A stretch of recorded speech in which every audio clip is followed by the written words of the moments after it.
Tak banyak tempat untuk mempelajari Islam secara menyeluruh di Jabodetabek. Wisma Pesantren Mu'alaf yang dikelola oleh Dompet Duafa buka 24 jam untuk menerima mu'alaf. Berdiri awal tahun 2018, Wisma Mu'alaf ini telah mensyahadatkan 24 orang. Termasuk diantaranya 2 orang WNA asal Jerman dan Spanyol.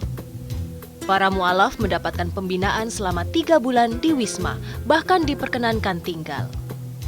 Mereka memperdalam agama Islam mulai dari membaca Iqra, mandi besar, berwudu, dan tata cara sholat. Di sini kami ada program Institut Kemandirian yang di situ para mu'alaf dibina selama 3 bulan, boarding, menginap, dan dididik dari sisi karakter, dari sisi kebiasaan. Yang awalnya malas menjadi tidak malas lagi, yang awalnya kurang rajin menjadi rajin, yang awalnya kurang bertanggung jawab menjadi mempunyai rasa tanggung jawab yang tinggi, hingga dia benar-benar bisa dipercaya menerima sebuah amanah, modal misal seperti itu untuk dia bisa mandiri.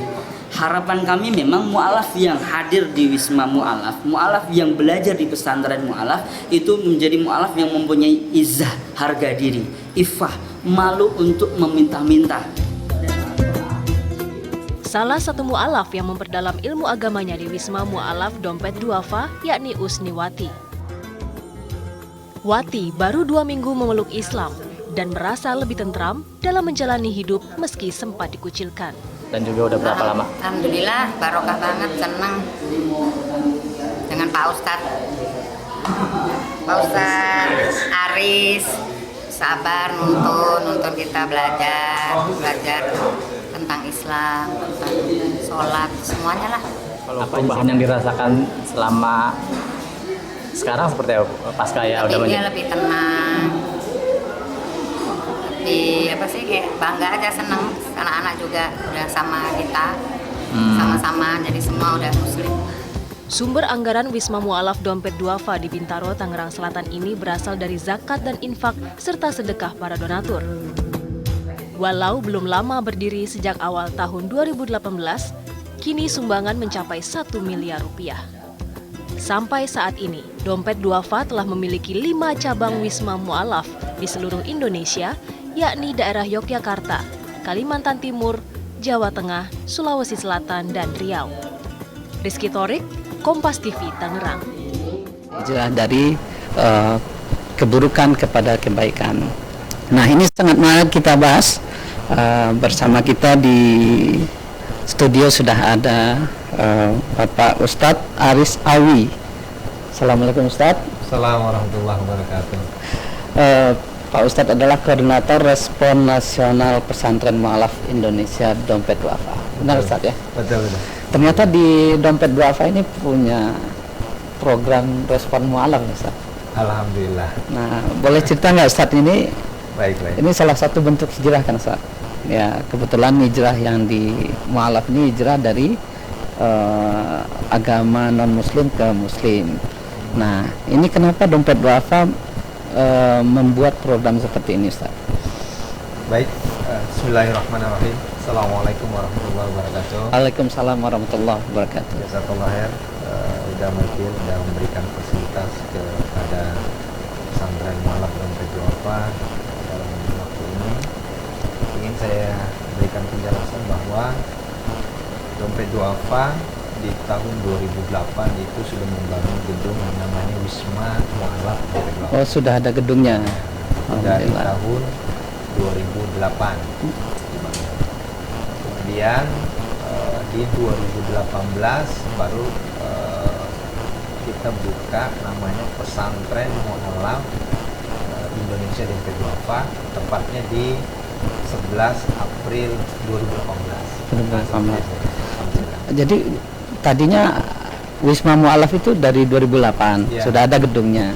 Kenapa ada gedung, berarti sudah ada mu'alaf atau gimana Ustaz? Ya, dari 2008 sampai 2018 dalam kurun waktu 10 tahun itu pembinaan mu'alafnya dihandle oleh mitra Dompet Duafa, bukan langsung di bawah nama Dompet Duafa.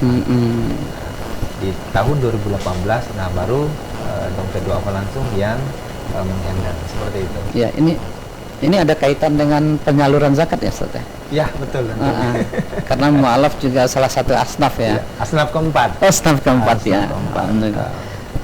Makanya Dompet Duafa mendirikan program ini salah satu poin dari asnaf keempat itu untuk penyalurannya. Betul sekali. Nah, apa saja Ustaz yang dikerjakan di pesantren mu'alaf itu? Ya, Apakah pesantrennya sama dengan pesantren-pesantren tradisional? Ada mukim juga di sana atau bagaimana? ya, betul. Dari 2018 itu kita memang sudah menempatkan beberapa mu'alaf yang terbina di sana ya. Dan seperti layaknya pesantren reguler, hanya saja bedanya ya binaan-binaan kita di situ ya tidak terbatas usianya. Gitu. Dan tidak seperti ada ujian negara, itu aja sih bedanya. Tapi kalau dari kurikulum, kemudian aplikasi keilmuan mulai dari tauhid sampai pengenalan hadis-hadis dengan fikih-fikih itu sudah kita ajarkan semua setiap hari. Seperti itu. Jadi di Wisma itu dia ada dengan betul. Ustaz, ya. Ada pembina mu'alaf kita yang standby di sana. Nah, qadarullah dari tahun 2018 sampai 2019 akhir saya diberi amanah menjadi pembina di sana. Jadi kita mukim di sana. Ustaz juga mukim di sana. Iya, betul, mukim di sana dan ada sekitar 6 orang mu'alaf yang kita ajarkan mulai dari nol. Mulai dari nol. Artinya mereka tidak mengenal apa-apa dan kemudian mereka sudah bisa mengaji, mengenal Islam lebih jauh lagi. Bahkan bukan hanya mu'alaf, bukan hanya mu'alaf. Bahasa hijrah itu kan tidak bisa kita artikan hanya sekedar mu'alaf saja. Tapi rekan-rekan kita yang mohon maaf barangkali yang belum mengenal Islam lebih dalam, ingin merubah hidup, ada kenikmatan tersendiri dari kehidupan itu, itulah makna dari hijrah. Artinya mencari cahaya ilahi, maknanya iman itu hijrah sesuai dengan judul ya. Alhamdulillah. Jadi memang Wisma Mu'alaf itu seperti yang tadi kita lihat beritanya Ustaz ya, banyak aktivitasnya. Itu dari 2018. Betul. Dan sampai sekarang udah banyak yang dibina. Betul. Kalau berdasarkan data yang saya pegang dari 2018 itu sudah ada sekitar 358 santri kita yang terbina. Hanya saja kan ada yang masuk keluar, ada yang keluar masuk seperti itu. Jadi tidak 350 itu standby di sana. Karena daya tampung kita juga terbatas. Kita hanya bisa menampung maksimal itu hanya 16 orang. 16 orang. Dan saat ini saja hari ini ada sekitar 5 orang yang ditampung di sana, yang mukim ya. Belajar mulai dari pagi sampai sore, terus diatur semuanya, bangunnya jam berapa, makannya seperti apa, pola makannya, bahkan hal adab juga kita ajarkan, ta'lim muta'alim, kitab ta'lim muta'alim juga kita ajarkan. Waktu kayak pesantren kita dulu itu ada kitab ta'lim muta'alim, kita ajarkan juga ke mereka. Seperti itu. Iya, kayaknya menarik nih Ustaz. Mungkin nanti kita ngobrol sama salah satu santri insya Allah, ya. Nanti kita akan hadirkan Bapak Sakyus Tiruselvam. Beliau ini orang Indonesia keturunan India ya, Iya, keturunan India. Ya, baiklah pemirsa, di segmen berikut kita akan berdiskusi bersama Bapak Sakyus Tiruselvam yang dalam Islam, setelah memeluk Islam beliau bernama Yusuf. Jadi akrab kita panggil nanti Bapak Yusuf. Misal kita break sebentar, kita ikuti pesan-pesan berikut. Silakan.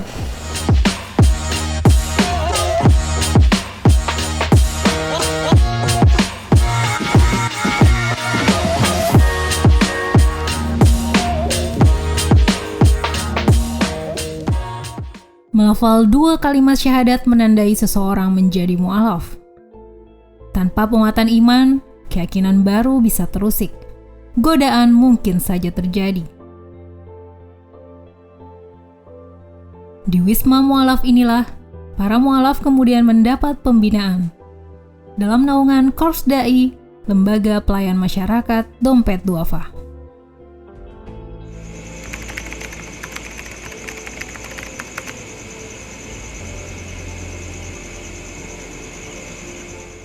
Menjelang setengah 4 pagi, aktivitas Wisma Mu'alaf bagi santri mukim dimulai.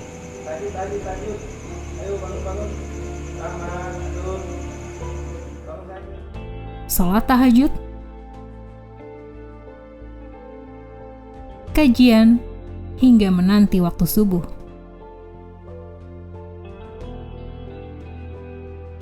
Para asatidz yang ada di sini, bahwa yang biasanya susah untuk bangun malam, yang biasanya susah untuk ke masjid, nah inilah tantangannya, sehingga kita membiarkan saja. Yang jelas kami mengajak, kami membangunkan, perkara nanti dia datang ke masjid atau tidaknya, lah itu kita sudah lepas. Nah, seperti itu.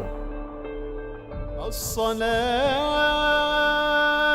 khairum minan naum. Sholat subuh berjamaah di masjid menjadi suatu keharusan.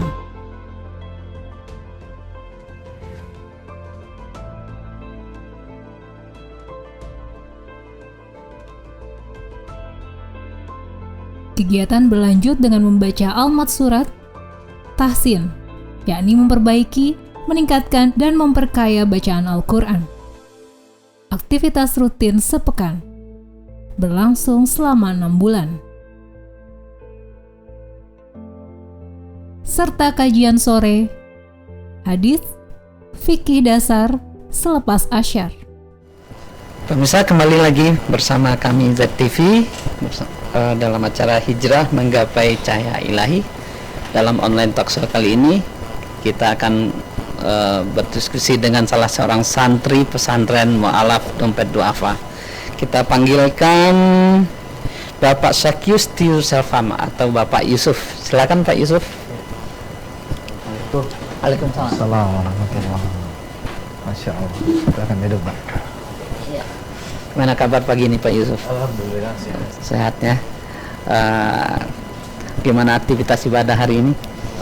Ibadah kita tetap aja itu diwakili dengan Ustaz subuh itu Ustaz Haris Haris lagi. Ya tetap itu subuh itu tetap kita adakan. Oh, sholat jamaah subuh. Masya Allah. Sholat jamaah subuh. Tadi di berita ada tahajud dibangunin juga. Iya. Tahajud juga. Rutin karena kita tinggal di Wisma Mu'alaf. Jadi kita harus 5 waktu itu wajib. Apalagi diwakili dengan Ustaz Haris setiap pagi itu. Setiap kamar itu digedor. Ayo, tahajud. Sebelum ke masjid MRBJ ya. Bintaro Jaya. Masjid Bintaro. Oh, jadi sholat subuhnya ke masjid Bintaro Jaya itu. Jauh dari Wisma Mu'alaf. 200 meter ya. 200 meter. Ya. Kita jalan kaki. Ini Pak Yusuf, ini hijrahnya dari Islam ke Islam atau bagaimana? Saya awal mulanya itu dari Katolik ya. Katolik. Saya, bapak saya, kakek saya itu masih juga Katolik. Pada zaman itu masih zaman Belanda, semua Katolik. Akhirnya saya pindah lagi ke Kristen karismatik. Jadi Katolik, Kristen karismatik. Jadi kita pelajari tentang Alkitab. Selama ini kita belajar. Ya pada saat itu istri saya memang Muslim awalnya, tapi saya tetap aja Kristen gitu. Karismatik. Jadi istri nggak diajak ke Kristen waktu? Diajak, cuman ya masih ini ya belum. Nggak mau ya. Nggak mau gitu. Akhirnya saya waktu itu kerja di satu perusahaan pertambangan dan akhirnya saya trading juga untuk batu bara. Akhirnya saya ketemu. Akhirnya saya hanya mendengar sesuatu ini suatu pada saat itu ajan. Ya saya sebelum dengar suara ajan saya sering baca buku tentang Islam ini gimana sih. Ya sudah ada satu gambaran lah dari ilahi gitu. Sudah ada gambaran, akhirnya saya dengar, saya tertarik ini. Saya bilang, saya mau sadat di mana? Akhirnya saya tunggu 3 hari, saya baru bicara, saya mau sadat aja deh. Lebih ini gitu. Itu ngomong ke istri atau ke siapa Pak? Ke teman sama istri juga. Oh, teman sama istri juga. Akhirnya saya ke Istiqlal. Setelah di Istiqlal, saya harus dibimbing kemana? Saya nggak tahu. Siapa yang mau bimbing saya? Kemana harus saya mau cari? Sementara saya nggak tahu itu namanya Al-Fatihah itu apa tujuannya. Apa itu Al-Fatihah, apa ini. Saya nggak tahu. Jadi Akhirnya itu udah menikah berapa lama Pak sama istri? itu udah lama saya udah menikah. Jadi selama Bapak selama ini Bapak tetap Kristen gitu. Kristen. Istri tetap Muslim. Punya anak berapa? Dua. Anak ikut Bapak atau ikut Ibu? Sekarang sudah ikut Ibu semua. Dulu ikut Bapak berarti. Bapak. Tapi Bapak nggak ikut tertarik ke Islam waktu itu ya? Awal itu saya nggak sama sekali nggak ada. Saya kalau lihat orang Islam apa sih gitu. Malah saya kadang-kadang, orang Islam ini akhir-akhir ini saya lihat kok pada kalau sujudnya itu sama. Terus habis itu salam-salaman, ada satu kedamaian. Saya perhatiin gitu, saya curi-curi pandang kalau di masjid. Curi-curi pandang. Iya. Gitu. Akhirnya saya ngelihat ada suatu ketenangan, ada suatu padahal hidup bersama istri yang Muslim gitu ya Pak ya. Istri sholat Pak di rumah waktu selama itu sholat melakukan sholat sih. Pada saat itu melakukan sholat saya nggak begitu ini kali, kurang tertarik lah gitu. Tapi namanya panggilan ilahi kan kita nggak beda usah. ya Ustaz. Beda. Jadi kalau secara manusia ya bisa aja, iya bisa. Tapi kalau ilahi kata ya kita nggak bisa buat apa. Jadi tepatnya kapan Pak Bapak mualafnya masuk 2019. 2019 berarti belum lama ya, baru satu tahun. Sejak 1 tahun itu Pak apa yang dirasa Pak? Saya ketemu Wisma Mualaf, dompet duafa Wisma Mualaf. Langsung setelah berapa lama setelah saya ustadzah di Masjid Istiqlal. Setelah itu saya 3 atau seminggu atau 2 minggu saya jalanin. Kalau begini, saya ke masjid. Cuman orang bilang Allahu Akbar, saya pun Allahu Akbar. Tidak tahu apa yang saya harus bacakan. Akhirnya saya kompromi sama istri.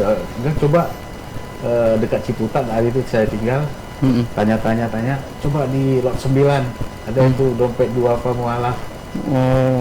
Jadi di situ saya coba. Itu pun saya datang pun sore. Saya diterima atau tidak, saya juga kan nggak tahu. Siapa yang menerima Bapak waktu itu? Alhamdulillah Ustaz Aris ya. Ustaz Aris langsung saya diinterview dari mana awal Screening ya? Training. Akhirnya saya ceritakan saya begini, saya tak kasih tunjuk dari Istiqlal ini standar saya Pak. Saya bukan datang sini bukan untuk main-main. Saya minta bimbingan dari Ustaz Aris, seperti Ustaz Fajar. Ya, pertama saya ketemu Ustaz Aris awalnya saya ketemu Ustaz Aris, di sini disiplinnya begini-begini. Sore hari ya? Sore. Nah, akhirnya saya ketemu Ustaz Aris, dibimbing saya pada saat itu juga dibimbing saya. Langsung nggak ditunggu. Apa yang diajarkan pertama Pak? Pertama kita harus bangun pagi. Itu jam berapa saya harus bangun pagi? Itu langsung mukim atau gimana? Langsung mukim. Oh. Langsung saya mukim di situ. Nggak bisa diterima. Nggak pulang lagi ya? Nggak pulang lagi, saya mukim di situ. Ya saya sekarang semua udah tahu Pak. Alhamdulillah. Jadi 1 tahun Bapak di Wisma Mualaf dalam program pondok pesantrennya Mualaf Dompet Duafa ini, Bapak udah dapat apa aja? Saya udah bisa baca Al-Fatihah, saya sholat 5 waktu sudah pada waktunya. Udah itu yang 5 kali udah rutin? Udah rutin. Kalau tidak dilakukan 5 kali ada kita sanksi ataupun teguran. Sanksi kadang ada teguran dari Ustaz Aris, Ustaz Fajar, kamu kenapa? Apa kamu sakit atau gimana? Apa mau dibawa berobat dulu? Ada dikasih kita fasilitas cukup. Biasa di sana. Fasilitasnya apa aja Pak yang Bapak rasain? Kita di situ sampai kita hanya belajar aja di situ Pak. Kalau fasilitas itu semua sudah ada. Seperti sabun, sikat gigi, odol semuanya Pak. Keperluan harian dijamin ya? Harian dijamin. Malahan waktu itu mesin kita rusak, dikasih dulu kita laundry. Oh gitu. Mesin cuci di sana rusak. Laundry keluar. Dibiayain oleh Wisma Mualaf. Jadi kalau kita sakit atau apa, pada saat itu COVID kan kita harus cek dulu. Cek dulu benar. Kasih juga. Rapid testnya dikasih juga. Ada. Cuman kita nggak boleh keluar. Tetap di sana. Sampai hari Sabtu itu nggak boleh kemana-mana. Sampai hari Jumat ya Ustaz ya. Sampai hari Jumat kita nggak boleh kemana-mana. Itu belajarnya sepanjang waktu atau bagaimana? panjang. Kita mulai dari pagi itu udah subuh. Setelah itu kita baca Al-Masyuro ya Ustaz ya. Zikir Al-Masyuro. pagi. Pulang dari masjid Bintaro. Pulang dari sana kita baca Al-Masyuro. Setelah baca Al-Masyuro kita Iqra, baca Al-Quran. Baca Al-Quran, kita istirahat 1 jam atau 2 jam. Nyambung lagi ke Ada olahraganya juga. Ada olahraga, kita kadang main tenis meja pingpong. Kita main pingpong, setelah itu kita siap-siap kemas, mandi. Jam 9 kita belajar lagi talim-talim yang Talim. Akhlak ya. Iya, Belajar akhlak. Nanti kita baca Hadis-hadis. Hukum-hukum Islam, hukum-hukum fikih ya. Islam, fikih. Terus kita buka lagi baca ini ya, baca Al-Quran, Iqra, kita membaca. Bapak udah Iqra berapa sekarang nih? Sekarang saya ada Iqra 5. Alhamdulillah, sebentar lagi udah hampir wisuda. Udah bisa buka Al-Quran tuh, udah bisa. udah Hanya ngejanya masih pelan. Karena ada kasrohnya ya Ustaz. Nah, selama mengikuti aktivitas seperti itu, Pak Yusuf, apa rasanya? Apa membedakan ketika sebelum Pak Yusuf ikut di pesantren mu'alaf itu? Bedanya banyak sih Pak. Kalau bedanya tuh selalu banyak. Kalau ikut di sini kita diajarin, dituntun benar-benar seperti anak bayi. Kita dituntun. Kalaupun kita melakukan kesalahan, ya kita nggak ditegur, tapi jangan buat begini karena kita kan di dalam Islam begini ada dikasih hadis-hadisnya juga dikasih tahu. Diterangin nanti di situ nih hadisnya di sini. Ya saya belum hafal full itu ya. Nanti kalau kita udah tahu kita tanya ke Ustaz, kenapa Ustaz gini? Nanti dijelasin sama Ustaz Aris, Ustaz Fajar. Yang kita dibimbing setiap ininya. Boleh tahu nggak Pak Yusuf, ketika sebelum Pak Yusuf dengar azan yang membawa Pak Yusuf hijrah menggapai cahaya ilahi itu, kondisi emosional atau perasaan Pak Yusuf waktu itu seperti apa sih? Apakah emosional itu tinggi Pak? Karena saya waktu itu kerja trading untuk trading batubara, habis dalam kondisi bangkrut maksudnya. Habis bangkrut dan nggak punya apa-apa, dan di situ emosi tinggi. Nih sebelah kanan saya itu sakit. Setiap kali sakit vertigo gitu. Kayak vertigo gitu. Migren ya sana. Migren ya. Migren gitu ya. Jadi sakit nih sebelah. Tumpukan masalah. Tumpukan masalah. Jadi setelah itu saya sering juga baca ini apa sih Islam, apa sih tujuannya. Tapi saya terus pelajaran, saya dapat suatu ilahi, hanya itu aja, suara azan aja. Suara azan ya Pak? Azan. Yang memanggil Bapak untuk. Begitu saya dengar suara azan, malamnya ini migrannya ini berkurang. Masya Allah. Nah, itu satu yang saya senang di situ. Terus setelah sadat hilang sama sekali. Sadat itu saya belum hilang. Setelah sadat baru 3 hari kemudian saya belajar sendiri, buka macam mana sih baca Al-Fatihah.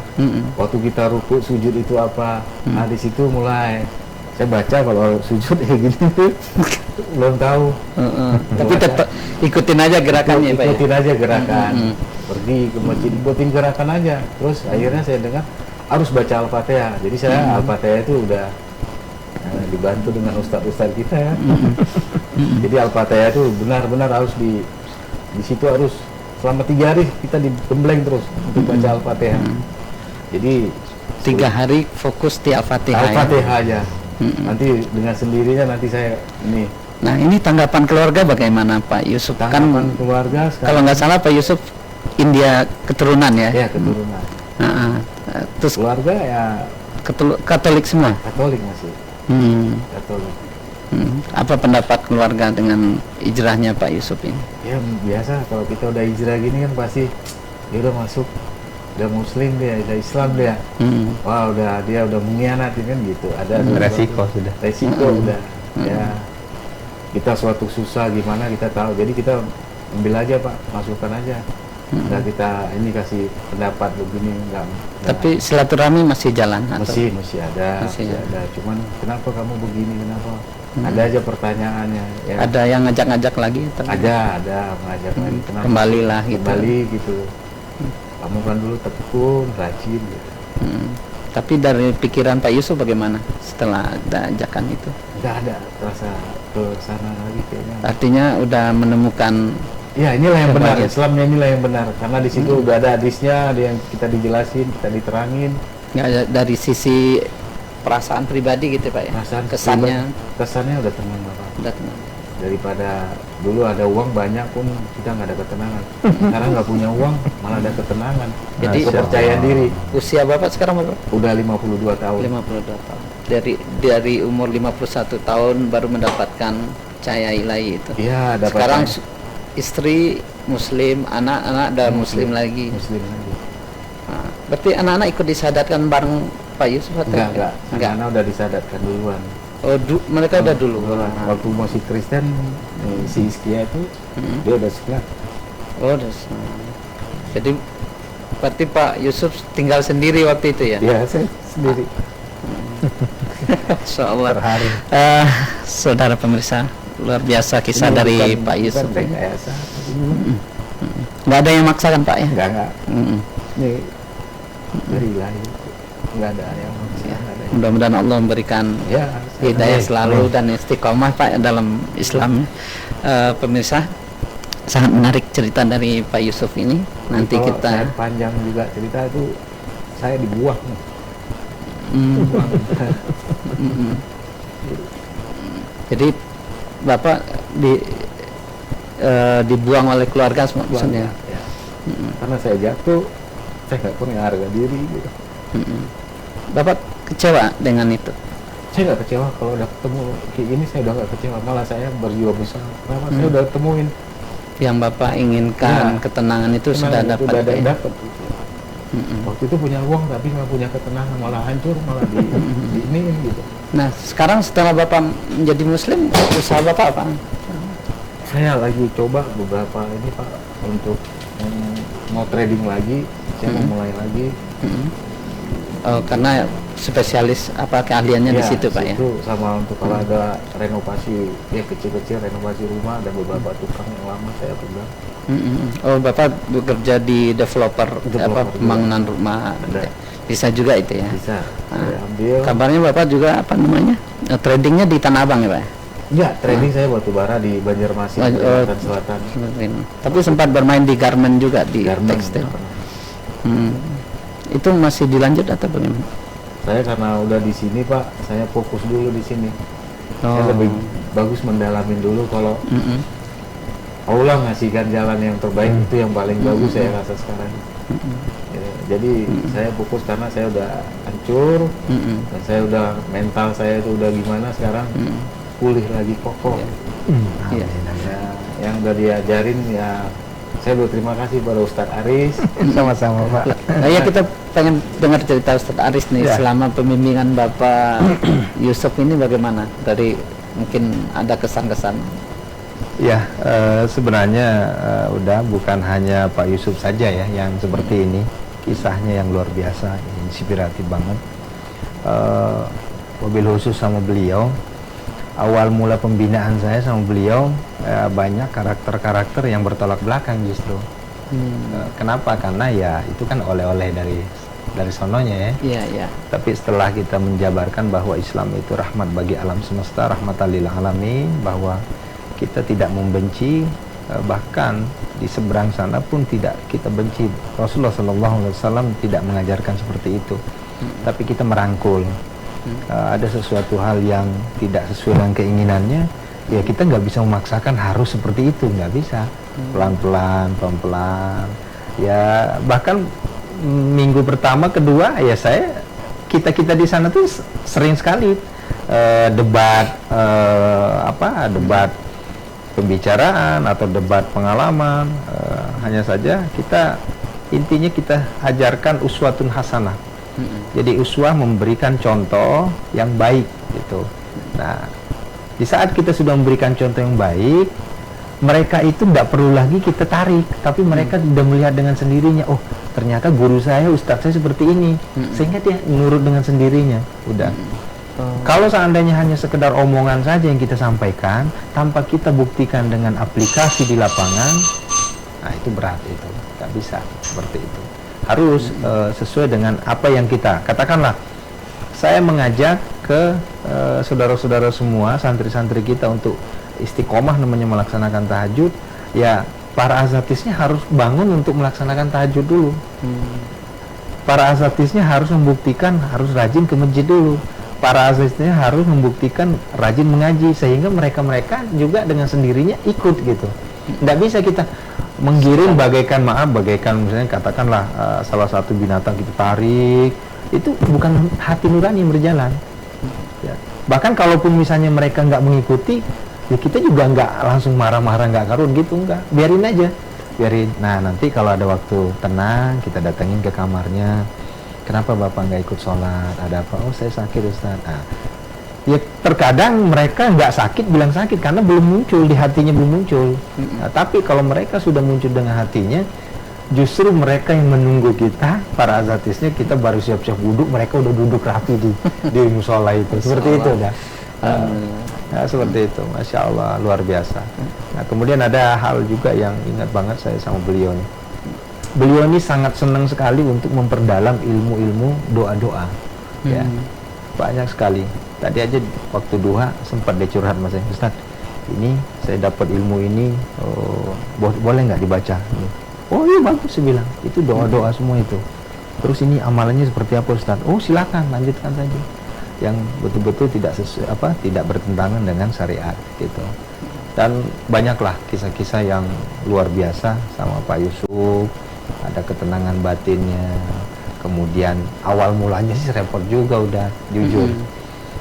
3 kali 4 kali digedor pintunya belum bangun-bangun itu. Wah repot sayanya. Tapi alhamdulillah sekarang saya nggak perlu gedor. Jam 3:30 itu udah, justru mereka udah pada bangun sendiri. Tapi kalau awal, nah inilah PR kita semua azatis di sana di pesantren Mu'alaf. Biasanya berapa lama Ustaz pembiasaan itu muncul gitu? Kalau untuk target yang saya sampaikan ke mereka itu 7 hari non-stop. 7 hari non-stop. Itu betul-betul kita gembleng 7 hari non-stop. Mulai dari bagaimana untuk bangun qiyamul lailnya, kemudian memperbaiki tahorohnya itu. Tahoroh itu jangan kita anggap sepele dah. Iya. Itu bahaya itu. Kadang mereka habis syahadat belum mandi. Belum mandi, akhirnya kita ajarkan. Mandi junub itu seperti apa? Itu harus diajarkan juga. Kemudian berwudu yang baik dan benar seperti apa? Ya, itu juga harus kita ajarkan. 7 hari itu. Nah, setelah 7 hari berjalan, nah baru muncul tuh. Biasanya mereka yang menemukan menemukan kita, mengajak kita untuk berkonsultasi pribadi. Ustaz, saya mau bertanya. Nah, kalau sudah ada muncul, Ustaz saya ingin bertanya, berarti udah masuk tuh. Udah masuk tuh. Misalnya, Ustaz, kok setelah ini kok perasaan saya itu gimana ya, kayak mudah nangis, terharu. Berarti hidayah sudah tuh. Udah tangkap dah tuh. Nah, itulah menggapai lah cahaya ilahiyah itu udah dapat itu. Ya, kayaknya semakin menarik Ustaz, tapi kita harus break dulu. Kita saksikan yang lewat berikut ini.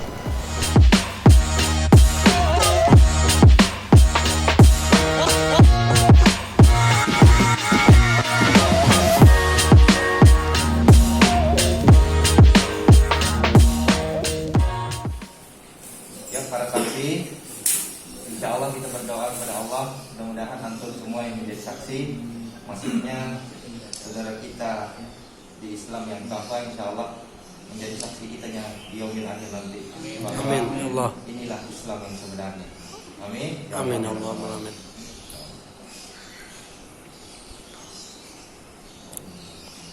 Allahumma ya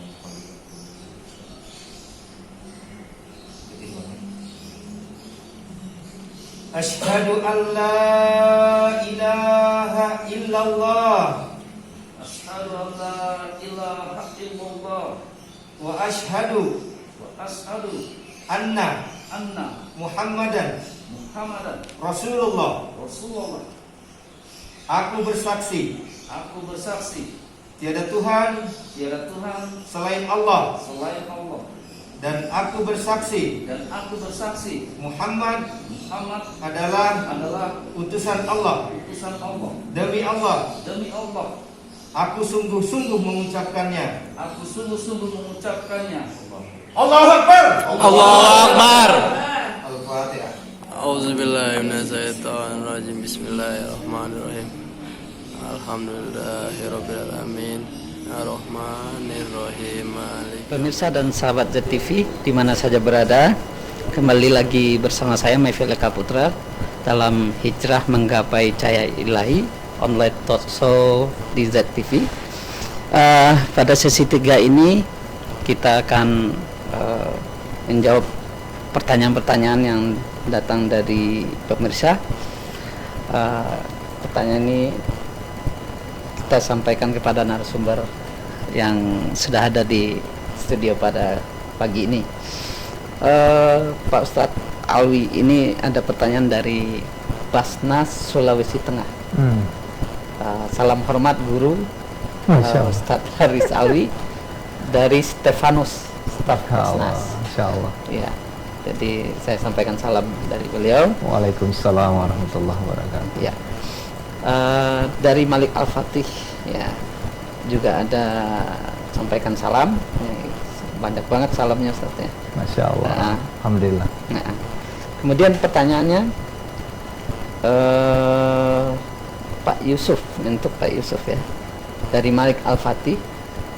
Saya mau nanya, apakah perbedaan yang mendasar antara sewaktu Bapak belum memeluk Islam dengan setelah memeluk Islam? Gimana? Kalau sebelum memeluk Islam itu banyak galaunya sih. Kalau Banyaknya percayaan diri itu kurang. tapi waktu itu Bapak jadi pemeluk agama yang taat nggak? Taat. Rajin ke Taat. gereja atau? Saya taat, rajin ke gereja, pendamping pendeta. Oh, malah pendamping pendeta ya? Pendamping Masya pendeta, Allah. kalau ada khotbah kemana saya dibawa, saya diajakin. Tapi Jadi, masih galau. waktu itu masih ya, kita belum pegang yang benar gitu, ikut, tapi gimana, beda ya sih, beda banget gitu, lain. Begitu kita hijrah, nah kita lebih karena kita kan awalnya keluar dari Kristen itu bukan keluar sih, ya panggilan ilahi juga sih. Dari Katolik ke Kristen gitu ya? Nah, dari Katolik ke Kristen, dari Kristen langsung kok bisa ke sini gitu. Dulu saya sama sekali nggak tertarik. Apa sih tujuan ini ke sana, kan sama aja. Tapi ya panggilan ini ya kita nggak bisa bilang, nggak bisa kita ini pungkirin gitu. Kenapa? Saya sholat ajan aja kok terpanggil gitu. Itu kan ternyata tidak sesederhana itu juga sederhana. sebenarnya ya. Padahal sederhana. Apa sih ajan kalau kita bilang? Dan setiap hari juga lihat istri di rumah sholat gitu ya. Gitu. Dan istri juga kenapa diajak juga mesti aja kan? Ya udah nanti bisa itu lah. Cuman kita bilang begitu aja, nggak ini. Jadi Kenapa dengan suara ajan saya harus ikut? Dan di saat itu juga yang dulu sering migran itu ya lama-lama hilang sendiri. Karena kita mau benar-benar dari pindah ke hijrah ini kan bukan hanya untuk hijrah gara-gara satu tanda kutip ya untuk perempuan ini saya ikut hijrahnya, ikut-ikutan aja, nggak ada. Dasarnya memang benar-benar dikirim kita di sinilah. Waktu itu kan saya trading batu bara. Nah itu nggak ada lagi apapun, siapa yang mau dekat. iya, kalau ketika Bapak memiliki harta lah gitu ya, banyak teman gitu ya. Banyak teman. Teman meja banyak itu. Teman meja banyak. Teman Sahabatnya yang mana kan gitu. makin galau jadinya. Makin kita nggak, malah lihat kita orang pada wah itu udah ini ya, udah rusak, hancur dia, nggak ada punya apa-apa lagi. Mau buat apa? Ditemani juga percuma kan gitu. Itu salah satu meja dari zaman itu. Bukan satu meja pada saat itu saya di Kristen itu saya bukan mabuk-mabukan atau berganja ataupun narkoba, nggak di situ. Ya ada ke situ. Memang kita tekun dalam Kristen itu. Kita nggak ada ini. Jadi setelah masuk di Islam baru mendapatkan ketenangan. Mendapatkan satu ilahi itu ketenangan jiwa. Walaupun kita nggak pegang duit sekarang ini, tapi ada satu ketenangan. Alhamdulillah. Ya kita ya meminta sama Allah, ya Allah kenapa? Ya Razak, Maha Kaya. Ya Rabbi kan kita diajarin dengan Ustadz Aris ini. Ya Rabb, bukakan pintu saya, pintu maaf, Itu rezeki. pintu rezeki. ya kita sering diajarin istighfar. Astagfirullahaladzim, astagfirullahaladzim, la ilaha illallah wa tubu ilaih. Ini semua atas dasar beliau udah hafal. Iya, jadi semua kita digembleng di sini. Kita bukan hanya sekedar ya hanya ikut. Ya kita memang panggilan ilahi kita itu nggak bisa kita ini. Itu nggak bisa kita. Nggak ada yang bisa Nggak menolak, nggak bisa menolak. Ya saya minta, ya Allah, saya sholat duha.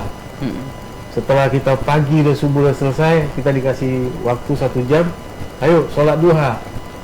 Nah, duha itu apa? Kita tanya kan ada. Membuka rezeki. Membukakan rezeki. Ada duha itu ada suatu kecantikan, keindahan ini. Ya semua dibimbing kita di situ, Pak, di dompet duafa mualaf ini. Insya Allah saya juga bisa udah duduk, dikasih Allah rezeki berlimpah lagi seperti dulu. Insya Allah juga saya bisa berangkat umroh. Amin. Itu Nah, niat haji Niat. dan umroh ya Ustaz. niat saya. Niat sekali itu saya harus umroh. Ya itulah satu, bukannya hanya sekedar, woi ini gara-gara ikut satu wanita, ya sih saya ikut aja. Jadi bukan karena istri ya. Bukan. Kalau dibilang istri juga sholat di rumah. Ya, kita abaikan aja seperti biasa aja, nggak Malah ada. sampai anak 2 ya Pak. Sampai anak 2. Nah saya yang satu Gita, udah kuliah. Udah punya. Berarti cukup lama ya. Oh, sampai cukup, Pak. masuk. Jadi hidayah muncul di umur ke 51 tahun. Ya, kenapa? Ya. Kalau ditanyain lagi sama saya, kenapa? Kok lambat saya dapat hidayah itu? Oh, enggak, kenapa nggak di umur 40-an? Iya. Mungkin juga saya bisa jadi ustaz atau apa? Amin. Tapi itu semua sudah diatur oleh Allah Allah. SWT. Jadi Innaka ala kulli syai'in qadir. Allah yang menggetarkan hati, ya Pak ya. ya saya terima kasih kepada dompet duafa ini yang memperhatikan kita ini luar biasa gitu. Mungkin kalau nggak ada duafa kemana saya harus Iya, minta ini bimbingan ya. bimbingan gitu. Saya perlu bimbingan. Sekarang saya sudah belajar Iqra. Syahadat bisa di mana saja, tapi bimbingan Bimbingan itu. Intens. Yang pertama itu bimbingan. Saya ada di mana saja, tapi kalau nggak bimbingan itu Jadi kita pesantren mualaf inilah tempatnya ya. tempatnya pesantren mualaf ini ya insya Allah lebih besar lagi. Amin. Ya, mudah-mudahan Malik Al-Fatih sudah puas dengan jawaban dari Bapak Yusuf bahwa perbedaan sangat mendasar itu ketenangan. Ya, bahkan beliau menyatakan dulu bahwa beliau juga umat yang taat juga di agama-agama sebelumnya, tapi belum mendapatkan ketenangan. Setelah beliau masuk Islam, beliau mendapatkan ketenangan. Alhamdulillah nugas sendiri bagi beliau, Pak Yusuf, mudah-mudahan istiqomah. Amin. Nah, kita lanjut pada pertanyaan berikut. Dari Vina Indriani, saya mau tanya Ustadz, pernah tidak Ustadz mendapatkan godaan untuk tidak mengajarkan dan menghijrahkan mu'alaf di tempat Ustadz? Masya Allah. Silakan Ustadz, pertanyaannya. Alhamdulillah, sejak saya bergabung di pesantren mu'alaf, hati ini selalu terbuka untuk menghijrahkan orang di pesantren mu'alaf itu. Hanya saja ada beberapa yang mohon maaf tanda kutip yang barangkali menjadi prioritas. Nah, katakanlah ada seseorang yang harus kita selamatkan hari itu juga, yaitu yang didahulukan. Karena udah yang perlu saya sampaikan juga dalam kesempatan kali ini, saudara-saudara kita bukan hanya dari kalangan mu'alaf atau dari non muslim ke muslim, tapi banyak dari sesama muslim ingin menikmati muslim yang sebenarnya itu banyak masuk di kita. Dan itulah bahasa hijrah. Jadi gitu. pesantren mu'alaf juga membina yang seperti itu, Ustaz? Iya, kita bina, cuma bahasanya bukan bahasa pembinaan mu'alaf, tapi konsultasi jadinya. Jadi konsultasi saja. Konsultan agama Islam. Iya, konsultan agama Islam. Nah, namun perlu saya kembalikan bahwa yang kami prioritas utamakan adalah mu'alaf dulu. Nah, mungkin timbul pertanyaan itu, mungkin barangkali seperti itu. Ini kok ada yang didahulukan, ada yang dibelakangin gitu. Itu aja sih sebenarnya. Insya Allah hati itu tidak pernah kita tolak. Selalu siapapun ingin hijrah, ayo kita sama-sama untuk membimbing seperti itu. Baik non muslim maupun yang Udah musim lahir, ya. ya dari lahir pun nggak Iya, banyak butuh yang bimbingan, butuh silakan ya bimbingan. Ustaz ya. Ya. Oke. Ini Insya juga ada yang nanya nih Ustaz, kaitan dengan tadi konsultasi tadi, bagaimana menghubungi Ustadz jika ada yang ingin menjadi mu'alaf atau yang ingin hijrah dari Dimas ya, Ustaz? Oh, ya. Silahkan hubungi kontak pribadi saya. Boleh disebut nomornya? Silakan. 0813 8044 3727. Cukup menghubungi via WA, nanti akan kita follow up balik.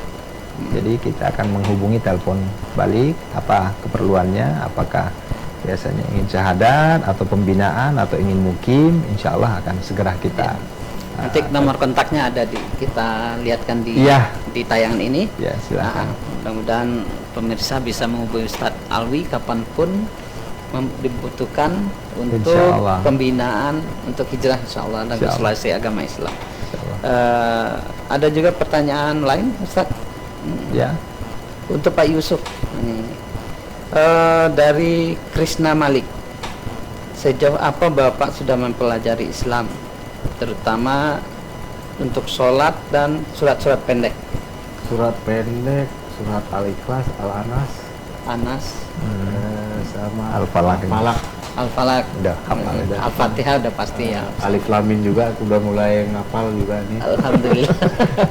Iya. Yang Belum. lain apa? Yang lainnya sama sekali kosong itu Al-Fatihah nggak tahu sama sekali. Dari Al-Fatihah sudah Al-Ikhlas, Al-Anas, Al-Falaq udah kita dibimbing dan kita udah hafal itu harus. Susah nggak Pak belajar apa ngapal itu? Kalau kita diajari sama Ustadz Aris, sebelum kita mau ngapalin itu kita minta dulu. Ya Minta fatahu sama. ya halim, ya fatahu ya halim. Jadi Buka rumus ya. Zikir ya. Iya. Doa dulu sama Doa, Allah. Pembuka, doa pembuka. Sebelum kita buat doa pembuka, kita disuruh harus dibacakan Al-Fatihah. Awal mulai itu Al-Fatihah, baru kita Fatihah.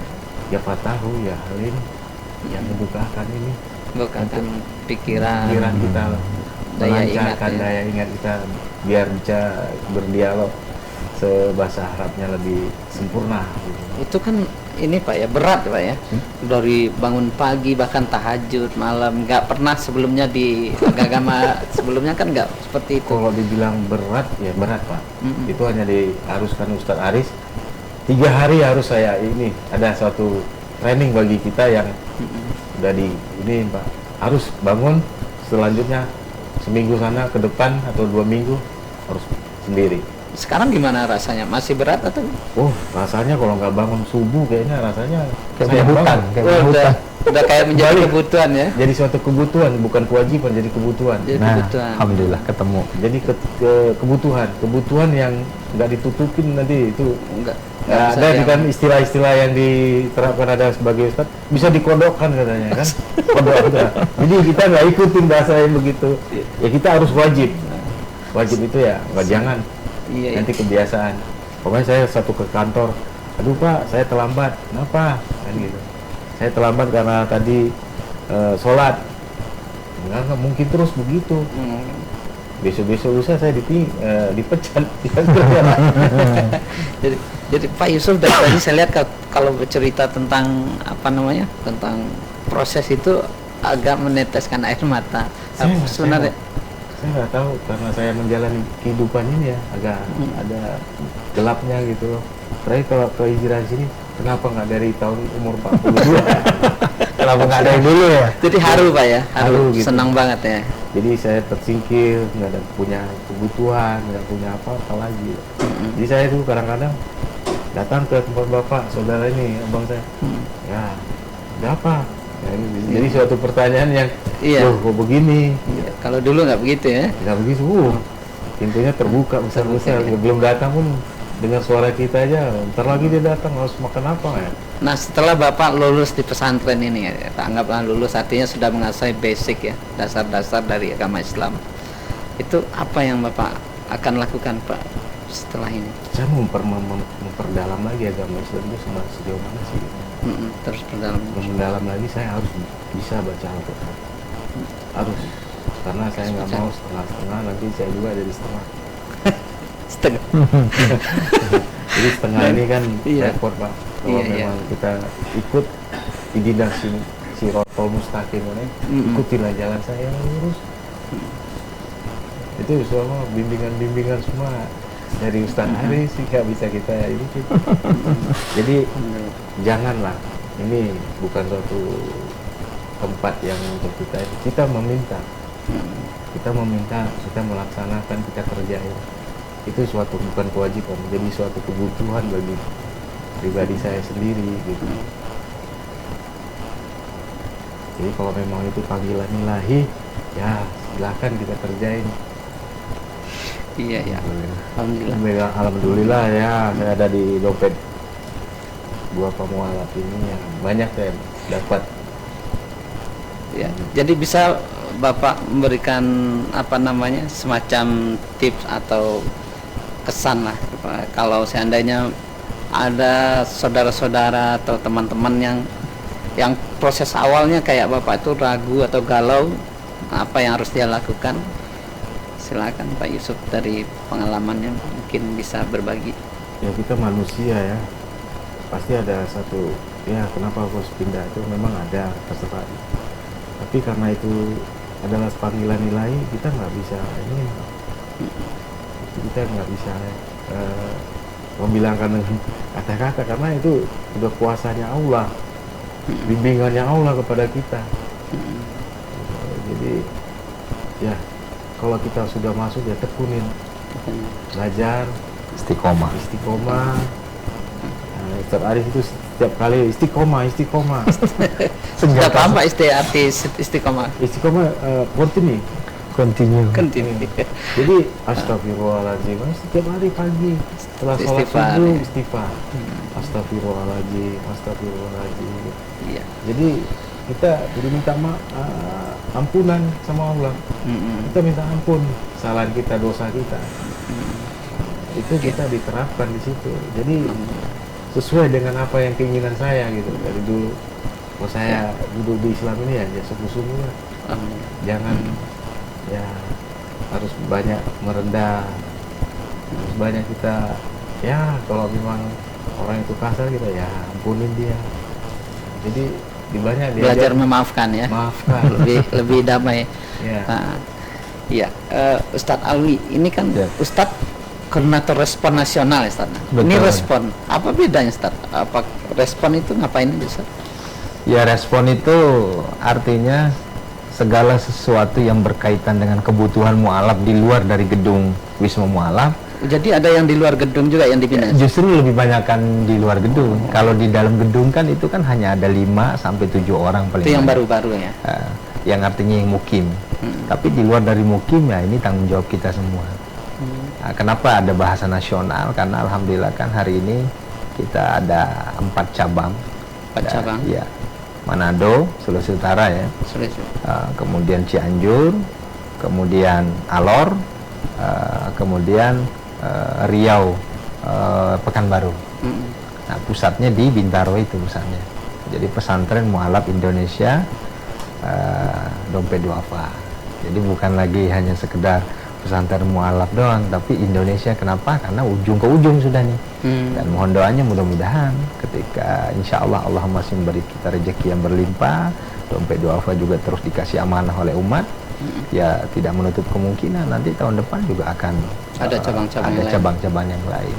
Jadi respon itu bentuknya pembinaan ya Ustaz?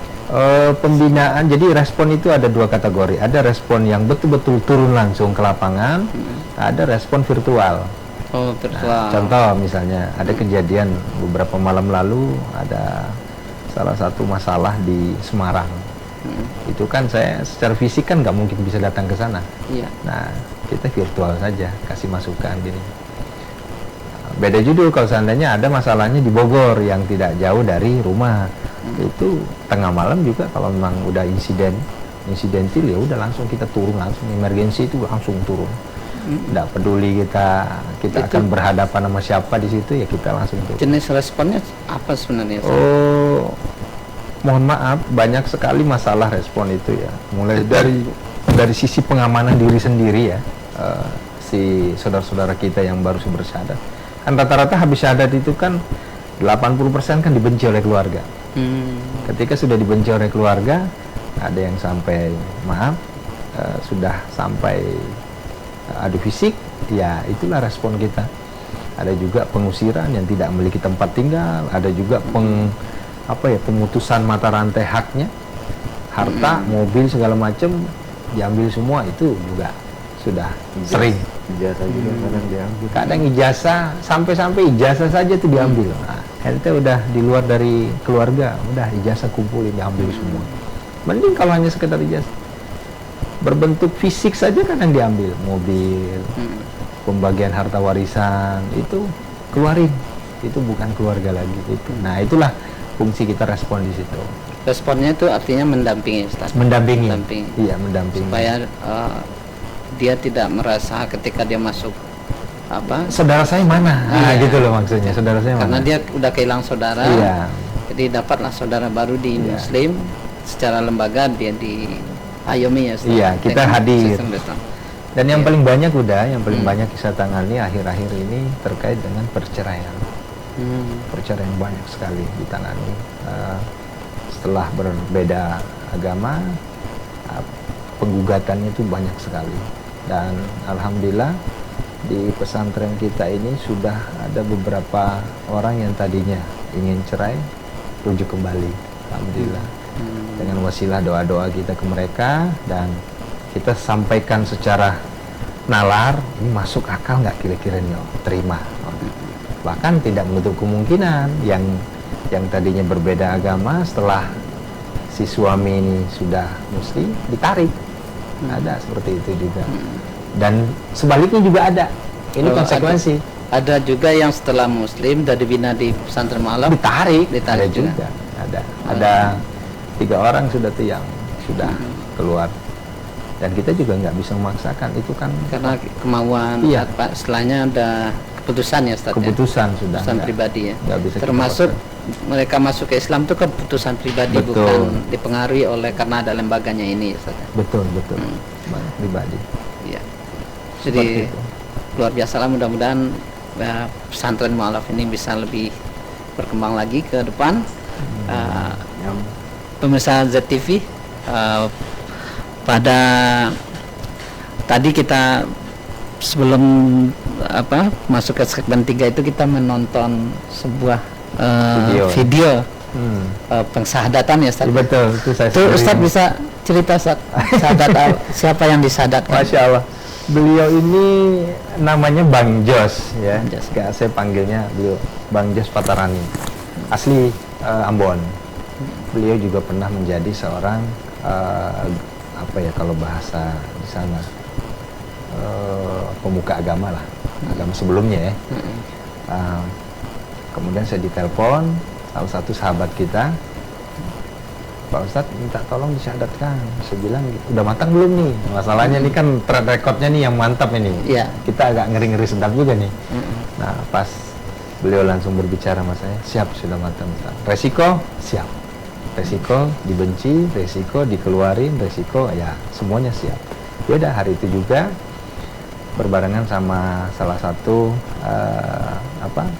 public figure kita yang sudah berhijrah juga, Teteh Khadijah.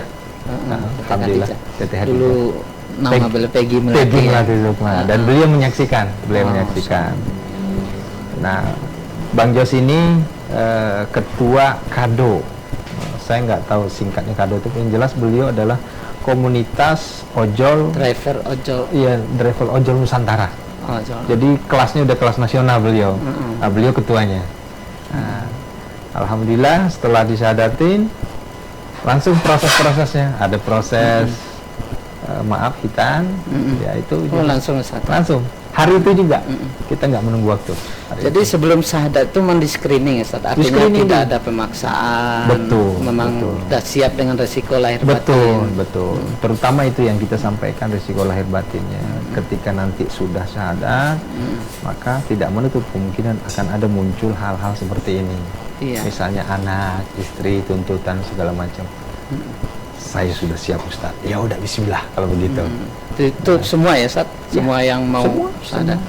Yang tadi kan banyak foto-foto yang saya syahadatin tuh. Iya. Hari ini saya sendiri ya, artinya tangan saya sendiri untuk mensyahadatkan sudah ada sekitar 57 orang. 57. Ya, yang saya syahadatkan sendiri ya, di luar dari syahadat azatis yang lainnya.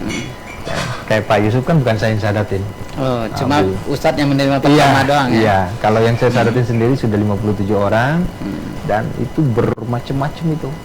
Ada yang nggak apa-apa Ustadz, saya pengen syahadat sekarang, atau mungkin bla bla bla, banyak sekali. Intinya yang penting tidak ada paksaan, apalagi dari kami, dari lembaga kita, Dompet Duafa itu sama sekali kita nggak pernah. Bahkan kita memberikan penjelasan yang betul-betul detail bahwa tidak ada pemaksaan.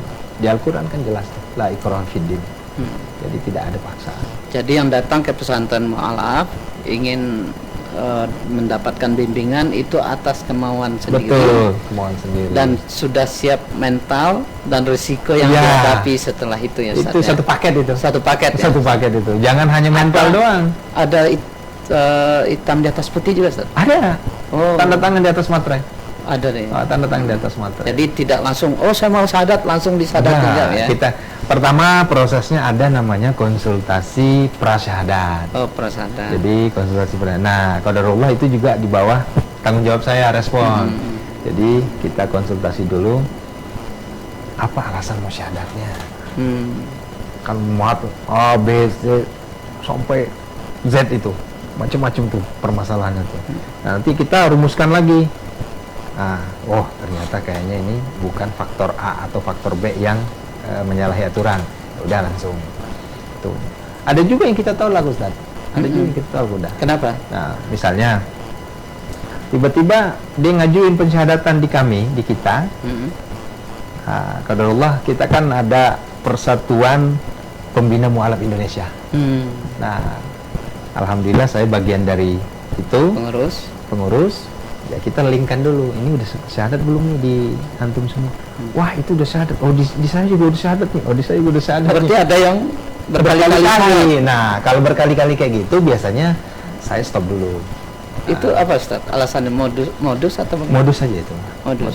Jadi ya itulah manusiawi lah ya. Mungkin kalau kata Pak Yusuf tadi, ya godaan kita namanya mau masuk Islam itu luar biasa. Ya manusiawi lah. Ada yang memanfaatkan menjadi jalan rezekinya. Nah, dan ini kan kita juga nggak bisa, itu bukan hak kita untuk melarang mereka kan. Ya, paling kita yang kita tempuh jalannya menghubungi masing-masing. Seluruh pembina Mu'alaf Indonesia, ya qadarullah memang kita anggota pembina Mu'alaf Indonesia itu. Liatin aja fotonya, ini udah syahadat berapa kali nih. Dan sudah ada yang akhir-akhir ini kita sudah ada sekitar 7 orang yang udah udah selesai lah masalahnya. Artinya gitu. insya Allah udah nggak bakal tertolak gitu ya? Tertolak. Jadi itu di blacklist oleh seluruh. Oke. Jadi cerita ini sangat menarik sebenarnya Ustadz, tapi waktu membatasi kita. Ya, insya Allah. Mudah-mudahan pemirsa dari sepanjang cerita kita tadi bersama Ustadz Alwi dan Bapak Yusuf mendapatkan banyak inspirasi buat kita. Jadi nggak usah khawatir lagi, baik yang muslim maupun non muslim, kalau dalam kondisi istilahnya galau dan ingin mendapatkan konsultasi kebenaran, bisa mendatangi Wisma Mu'alaf atau mengontak salah seorang ustadz pengurus Pondok Pesantren Mu'alaf Dompet Duafa. Ya, jadi di sana kita akan mendapatkan bimbingan konsultasi agama Islam untuk mengarahkan kita kepada hijrah yang lebih baik lagi dari sebelumnya. Mungkin pertemuan kita hari ini kita cukupkan itu. Terima kasih Pak Yusuf ya, Pak Ustadz Alwi sudah hadir di studio. Dan pemirsa, terima kasih setelah setia bersama kami. Nanti pemirsa bisa mendapatkan siaran ulang melalui postingan di channel ZTV. Terima kasih dari saya, mohon maaf atas segala kekurangan. Assalamualaikum warahmatullahi wabarakatuh. Assalamualaikum warahmatullahi wabarakatuh.